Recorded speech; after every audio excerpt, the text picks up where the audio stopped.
Hello how are you Hello คุณผู้ชมค่ะล่าสุดไปแล้วนะแม่แอนปิดจอแล้วที่มีผู้ follower มากถึง6 ล้านเลยนะ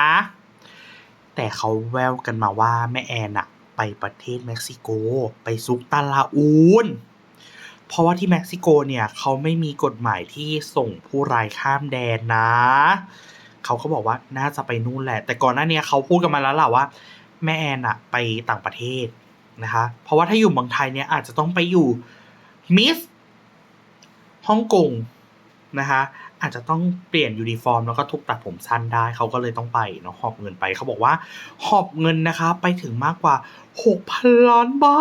ทโอ้มหาศาลเลยนะครับคุณผู้ชมขาทีนี้แหละก็ต้องรอลุ้นว่าแม่แอนเขาอาจจะมาเปิดตัวตอนหลังก็ได้นะคะว่าอุ๊ยจริงๆฉันอยู่ไทย